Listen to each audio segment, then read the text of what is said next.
नमस्कार, prime time देख रहे हैं आप। आज हम एक बार फिर से बात करने वाले हैं उस शासक की जिसे तानाशाह कहा जाता है। जी हां, आप बिल्कुल सही समझ रहे हैं, बात अरविंद केजरीवाल की हो रही है। शुरू से लेकर आखिरी तक, जब से आम आदमी पार्टी बनी है तब से खुद आम आदमी पार्टी के अंदर से ही ये आवाज आती रही है कि पार्टी में आंतरिक लोकतंत्र की कोई जगह नहीं है, इंटरनल डेमोक्रेसी है नहीं, सिर्फ और सिर्फ एक शख्स की चलती है और संपूर्ण आम आदमी पार्टी उसी एक शख्स के इशारों पर नाचती है। आज एक बार फिर से अलका लांबा का प्रवक्ता पद से 2 महीने का निलंबन इसी बात की तस्दीक कर रहा है। दरअसल चांदनी चौक से विधायक अलका लांबा पर केजरीवाल की गाज गिरी है। पूर्व परिवहन मंत्री गोपाल राय के इस्तीफे को लेकर जिस तरीके से अलका लांबा ने पार्टी लाइन से हटकर बात कही थी, अपना बयान दिया था, उसी वक्त संदेशा लगाया जा रहा था कि अलका लांबा पर गाज गिर सकती है और हुआ भी कुछ ऐसा ही। अलका लांबा को 2 महीने के लिए प्रवक्ता पद से निलंबित कर दिया गया है। उन्होंने कहा था कि सीधे तौर पर Gopal Rai premium bus service घोटाले में कहीं ना कहीं से जुड़े हुए हैं, जबकि आम आदमी पार्टी की तरफ से लगातार कहा जा रहा था कि उनका इस्तीफा उनके खराब स्वास्थ्य की वजह से है।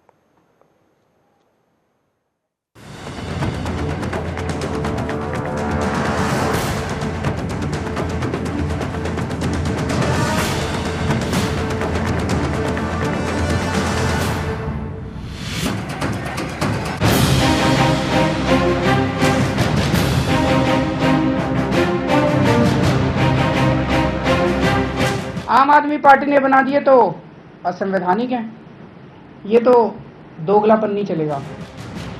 लोकतंत्र के भूते सीएम बने केजरीवाल को दूसरों की सही सलाह भी शायद जहरीली लगती है, फिर चाहे वो अपने ही क्यों ना हो। आम आदमी पार्टी की महिला विधायक अलका लांबा को सही बोलना महंगा पड़ गया है। उनकी 2 महीने के लिए पार्टी के प्रवक्ता पद से छुट्टी कर दी गई।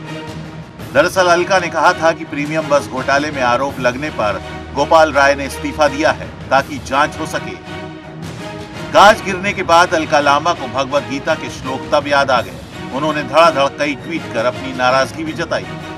पार्टी के साथ बंधे हैं, पार्टी के अनुशासन के साथ बंधे हैं, पार्टी का जो भी फैसला होगा सर आपको पर मंजूर होगा। हटाया क्यों गया? मुझे नहीं जानकारी, आप मुझे बता रहे हैं बार बार कि हटाया गया। मेरे पास ऐसी कोई सूचना, कोई जानकारी नहीं है। क्या आम आदमी पार्टी की आंख, नाक और कान कही जाने वाली अलका लांबा को सच बोलने की सजा मिली? क्योंकि अलका पहली नेता नहीं है जिन्हें अरविंद केजरीवाल के गुस्से या आम आदमी पार्टी में खत्म होते लोकतंत्र का शिकार होना पड़ा। केजरीवाल के जिगरी रहे प्रशांत भूषण, शांति भूषण और योगेंद्र यादव को भी आम आदमी पार्टी में लोकतंत्र का अभाव बताने पर आपसे निकाला गया था। कहां पर अब आप देखते हैं कि आम आदमी पार्टी लोगों से पूछ के निर्णय कर रही है। इन 21 पार्लियामेंट्री सेक्रेटरीज को मंत्री तुल्य सुविधाएं देनी थी, लोगों से पूछा गया। अपने लिए 400% सैलरी बढ़ानी थी, क्या किसी से पूछा गया? तो ये सब चीजें जब लोगों से पूछ ही नहीं रहे तो कहां वो अब आम आदमी और वही मूल्यों की पार्टी रहेगी। केजरीवाल ने एनडीएमसी के वकील एमएम खान की हत्या का आरोप पूर्वी दिल्ली से बीजेपी सांसद महेश गिरी और एनडीएमसी के उपाध्यक्ष करण सिंह तंवर पर लगाया। गवर्नर नजीब जंग पर दोनों नेताओं को बचाने का आरोप लगाया। जवाब में महेश गिरी ने अरविंद केजरीवाल को बहस की खुली चुनौती दी है। केजरीवाल ने बीते दिनों बड़बोलेपन में आकर दूसरी पार्टी के नेताओं को अनपढ़ बताया। इसके जवाब में बीजेपी नेता विजेंद्र गुप्ता ने आम आदमी पार्टी के 23 कम पढ़े लिखे नेताओं की लिस्ट जारी की। अरविंद केजरीवाल दूसरों पर आरोप लगाने में माहिर हैं। ऐसा बुधवार की प्रेस कॉन्फ्रेंस में भी देखने को मिला, जहां वो बीजेपी पर ताबड़तोड़ हमला कर चलते बने। लेकिन केजरीवाल को यह नहीं भूलना चाहिए कि मीडिया का काम उनकी बातों को सुनने के साथ ही उनसे सवाल भी करना है। सुदर्शन न्यूज के लिए ब्यूरो रिपोर्ट के साथ कुमार मयंक।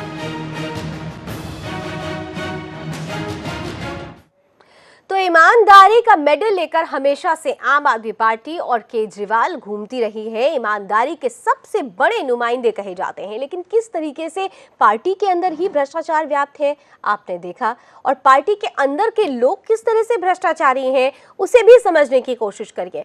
दरअसल प्रीमियम ऐप सर्विस को लेकर, बस सर्विस को लेकर जब गोपाल राय का नाम सामने आया तो तमाम तरीके की बातें कही जा रही थी, लेकिन हवाला दिया गया कि गोपाल राय से इस्तीफा इसलिए मांगा गया है क्योंकि उनका स्वास्थ्य खराब है। लेकिन इसके उलट तस्वीर कुछ और की थी। इस पूरी सर्विस के लिए किसी भी तरीके से उपराज्यपाल से कोई राय मशवरा नहीं किया गया था और बिना उनकी जानकारी के नोटिफिकेशन भी जारी कर दिया गया था। इस रिपोर्ट में देखिए।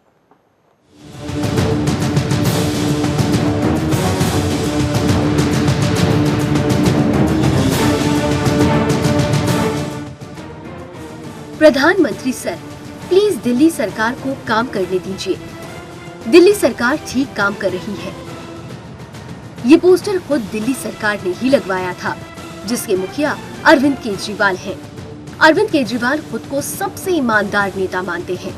मोदी सरकार पर दिल्ली सरकार के काम में बाधा डालने का आरोप भी कई बार लगा चुके हैं, लेकिन उनके वो वायदे अब भी अधूरे हैं जो उन्होंने विधानसभा का चुनाव जीतने के एवज में किए थे। भ्रष्टाचार मिटाने, वाईफाई की सुविधा देने, कॉलेज और स्कूल खोलने समेत कई बड़े वायदे जमीन पर उतरने का इंतजार ही कर रहे हैं। अरविंद केजरीवाल दिल्ली के उपराज्यपाल नजीब जंग से ही तनातनी करने में अपनी शान समझते हैं, जबकि कानूनन दिल्ली सरकार के फैसलों पर नजीब जंग की सहमति जरूरी है। इस बार भी केजरीवाल सरकार के साथ यही हुआ है। दरअसल दिल्ली सरकार ने अप्रैल महीने में ऐप बेस्ड प्रीमियम बस पॉलिसी का ऐलान किया था, जिसके तहत प्राइवेट बस कंपनी अपना रजिस्ट्रेशन कराकर दिल्ली में सुविधा युक्त बसें चला सकती है। इसके लिए 20 मई 2016 को दिल्ली सरकार के ट्रांसपोर्ट विभाग ने ऐप बेस्ड प्रीमियम बसों के लिए एक नोटिफिकेशन जारी किया, जिसमें कहा गया कि नोटिफिकेशन एलजी के आदेश के तहत निकाला गया है और 1 मई से इस सुविधा की शुरुआत होगी। आरोप है कि एलजी नजीब जंग से इस मामले में कोई राय ही नहीं ली गई, इसलिए एलजी ने दिल्ली सरकार की इस योजना पर फिलहाल रोक लगा दी। नतीजतन आरोपों में घिरे केजरीवाल सरकार के परिवहन मंत्री गोपाल राय को इस्तीफा तक देना पड़ा। दिल्ली सरकार के नोटिफिकेशन की खबर जब एलजी नजीब जंग को लगी तो उन्होंने इस मामले की फाइलें दिल्ली सरकार से मंगाई। एलजी ने इस बात पर आपत्ति जताई कि इस मामले में प्रक्रिया का पालन हुआ ही नहीं है और दूसरा, उनको बिना बताए और बिना दिखाए दिल्ली सरकार ने उनके नाम से नोटिफिकेशन जारी कर दिया। इस मामले की शिकायत दिल्ली बीजेपी नेता और दिल्ली विधानसभा में विपक्ष के नेता विजेंद्र गुप्ता ने एसीबी में की। फिलहाल जांच चल रही है। विजेंद्र गुप्ता का आरोप है कि केजरीवाल और प्राइवेट बस कंपनियों के बीच सांठगांठ है। वहीं दिल्ली सरकार का दावा है कि जांच से उन्हें कोई डर नहीं है। जाहिर है कि अब तो जांच के बाद ही इस मामले में चालाकी और करप्शन के स्तर का खुलासा हो सकेगा। कुमार मयंक के साथ ब्यूरो रिपोर्ट, सुदर्शन न्यूज।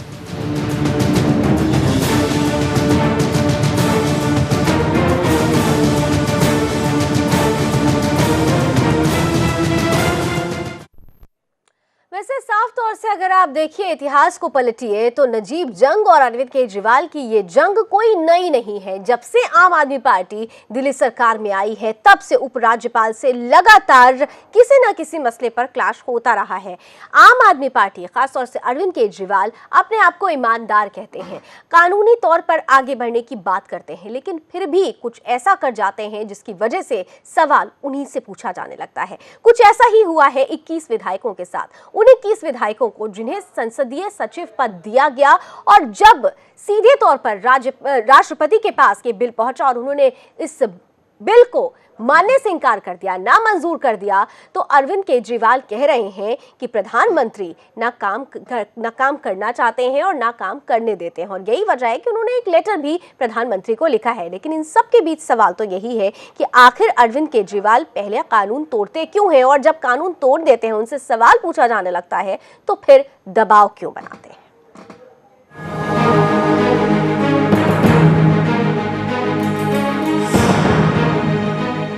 खुद को ईमानदारी का सबसे बड़ा चेहरा बताने वाले अरविंद केजरीवाल को लाभ का पद कहे जाने वाले संसदीय सचिव का पद गैर कानूनी नहीं लगता, क्योंकि इस विवाद पर उनकी पार्टी के 21 विधायकों की सदस्यता ही खतरे में पड़ी है। तो दिल्ली के मुख्यमंत्री अरविंद केजरीवाल आग बबूला है। उन्हें एक बार फिर इसमें मोदी सरकार की गहरी साजिश दिखी है। उन्होंने कांग्रेस और बीजेपी पर तंज कसा और कहा कि ये दोनों दल संसदीय सचिव बनाए तो संवैधानिक और आम आदमी पार्टी संसदीय सचिव बनाए तो असंवैधानिक। बीजेपी जब पार्लियामेंट्री सेक्रेटरी बनाती थी तो लीगल है, तब तो संवैधानिक है। हम जब पार्लियामेंट्री सेक्रेटरी बनाए तो संवैधानिक नहीं है, इलीगल है। ये कौन सा पैमाना है? केजरीवाल ने पीएम मोदी और केंद्र सरकार पर दिल्ली सरकार को अस्थिर करने का आरोप लगाया। अपने 21 विधायकों और सह संसदीय सचिव को दिल्ली सरकार की आंख नाक कान बताया। केजरीवाल ने कांग्रेस पर भी हमला किया।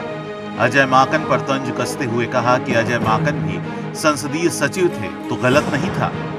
53 से पार्लियामेंट्री सेक्रेटरी चले आ रहे हैं। 2014 तक 15 तक पार्लियामेंट्री सेक्रेटरी बनते थे तो संवैधानिक थे। आम आदमी पार्टी ने बना दिए तो असंवैधानिक है। ये तो दोगलापन नहीं चलेगा।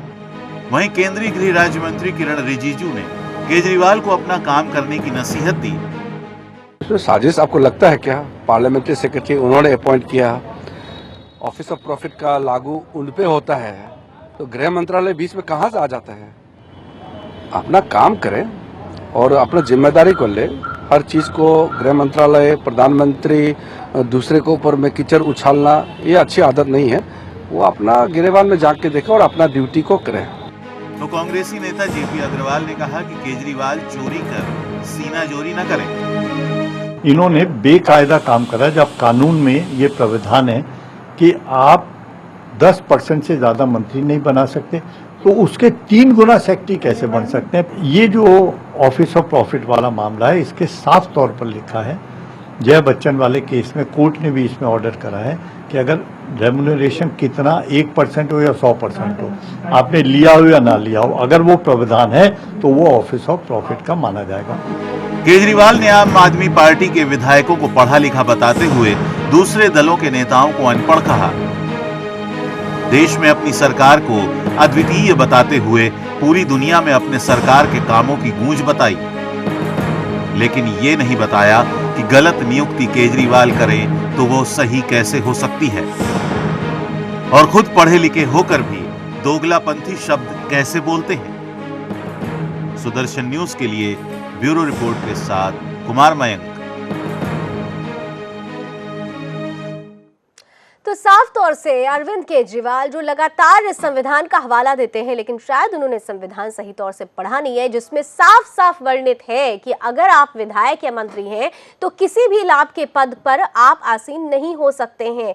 बावजूद इसके अरविंद केजरीवाल के 21 विधायक संसदीय सचिव बनाए गए और अब उन पर सीधे तौर पर गाज गिर सकती है, तलवार लटक रही है। ये पूरा मामला अब सीधे तौर पर चुनाव आयोग के हाथ में चला गया है। रिजल्ट क्या होगा ये तो अभी वक्त बताएगा, लेकिन इतना जरूर है कि इस बीच अरविंद केजरीवाल अपनी गलत बात को भी सही करने पर तुले हुए हैं और जो वो तर्क दे रहे हैं काफी हास्यास्पद है। अरविंद केजरीवाल सीधे तौर पर उन राज्यों का हवाला दे रहे हैं जहां पर संसदीय सचिव के पद तो हैं, लेकिन गलत तरीके से वो पद बनाए गए हैं और आज भी वो मामला कोर्ट में चल रहा है। तो आइए हम उन राज्यों का जिक्र भी आपके सामने करते हैं।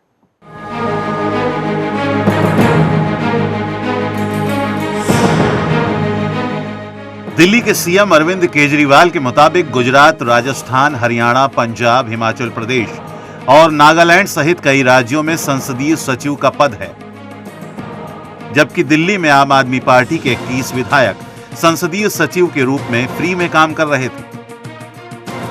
केजरीवाल का आरोप आंशिक रूप से सच है, लेकिन मसला इतना भी सीधा नहीं है। दिल्ली ही नहीं, विभिन्न राज्यों में संसदीय सचिव हैं। आइए जानते हैं कि किन राज्यों में संसदीय सचिव हैं, कहां विधि सम्मत तरीके से संसदीय सचिव रखे गए हैं और कहां कानून के खिलाफ किसको कितना मिलता है लाभ। पंजाब में 24 संसदीय सचिव हैं। विधानसभा सदस्यों की संख्या 117 है। इन्हें हर महीने बाकायदा 40,000 की सैलरी, कार, कुक, आवास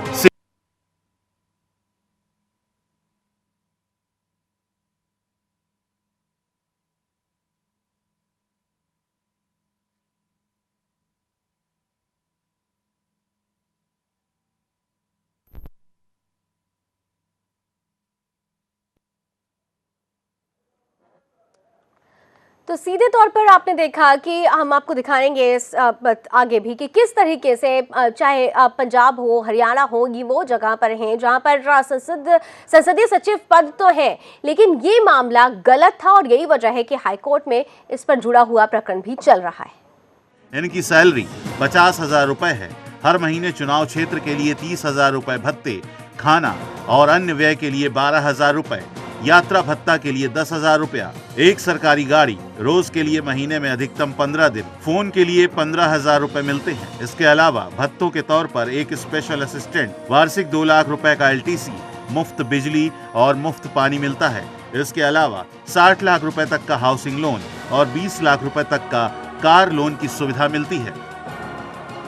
क्या कहता है नियम? नियमों के मुताबिक पंजाब और हरियाणा में संसदीय सचिवों की नियुक्ति के लिए कोई विधिक व्यवस्था नहीं है। 2005 में हाईकोर्ट में इन नियुक्तियों को चुनौती दी गई थी। अभी भी सुनवाई जारी है। हिमाचल प्रदेश में भी संसदीय सचिवों की नियुक्ति के लिए कोई नियम नहीं है। सुदर्शन न्यूज के लिए ब्यूरो रिपोर्ट के साथ कुमार मयंक।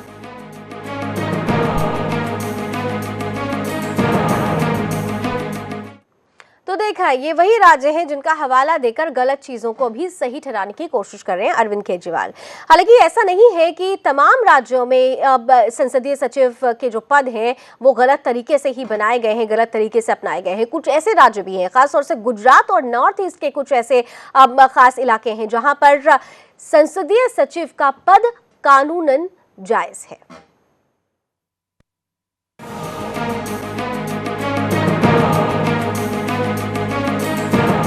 राजस्थान में संसदीय सचिवों की संख्या 5 है, जबकि विधानसभा सदस्यों की संख्या 200 है। सैलरी 27,000 और अलाउंस 30,000 रुपए हैं। भत्ते के तौर पर गाड़ी, बंगला, सचिवालय में स्टाफ के साथ दफ्तर, फर्नीचर, 35,000 रुपए तक की फ्री बिजली, 50 लाख लीटर मुफ्त पानी, मेडिकल की सुविधाएं और फोन की सुविधा हासिल है। गुजरात विधानसभा सदस्यों की संख्या 182 है। संसदीय सचिवों की संख्या 5 है और इन्हें राज्य मंत्री का दर्जा हासिल है।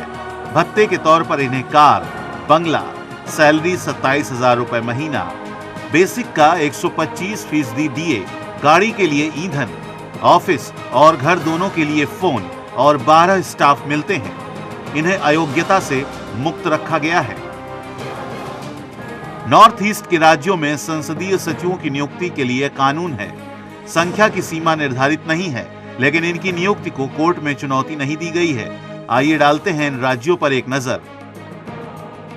मणिपुर में 5 संसदीय सचिव हैं, जबकि विधानसभा सदस्यों की संख्या 60 है। मिजोरम में 7 संसदीय सचिव हैं, विधानसभा सदस्यों की संख्या 60 है। अरुणाचल प्रदेश में 15 संसदीय सचिव हैं, विधानसभा सदस्यों की संख्या 60 है। मेघालय में 18 संसदीय सचिव हैं, विधानसभा सदस्यों की संख्या 60 है। नागालैंड में 24 संसदीय सचिव हैं, विधानसभा सदस्यों की संख्या 60 है। साल 2009 में गोवा और जून 2015 में पश्चिम बंगाल में संसदीय सचिव रखे जाने को अमान्य घोषित कर दिया गया है। कर्नाटक में 10 और तेलंगाना में 6 संसदीय सचिव हैं। कर्नाटक में इनकी नियुक्ति को कोर्ट में चुनौती दी गई है, जबकि तेलंगाना में हाई कोर्ट ने इस पर स्टे लगा रखा है। तमिलनाडु, मध्य प्रदेश, बिहार और उत्तर प्रदेश में संसदीय सचिव का पद नहीं है, लेकिन उत्तर प्रदेश में राज्य आयोगों के चेयरपर्सन नियुक्त किए जाते हैं। सुदर्शन न्यूज के लिए ब्यूरो रिपोर्ट के साथ कुमार मयंक।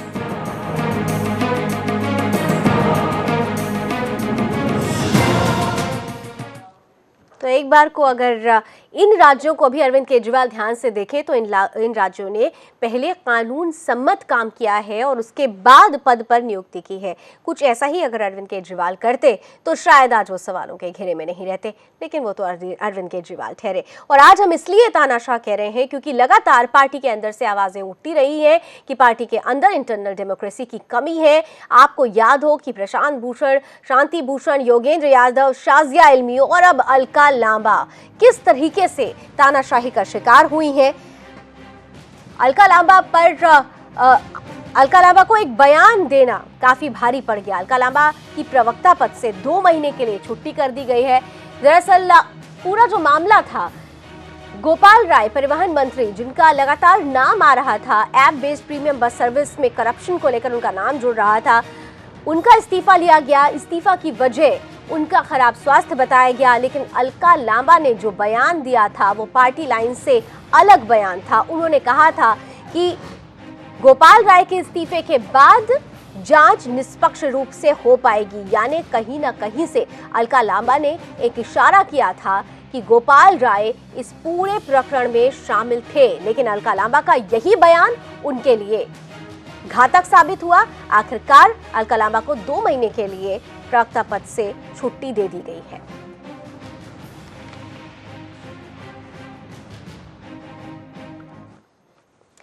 तो हमने एक बात आपको बताई कि किस तरीके से अरविंद केजरीवाल और आम आदमी पार्टी में इंटरनल डेमोक्रेसी की कमी है, अपनी मर्जी से काम करते हैं, किसी की नहीं सुनते हैं। अब दूसरी ओर किस तरीके से वो कानून को भी ताक पर रख देते हैं, जरा इसे भी समझ लीजिए।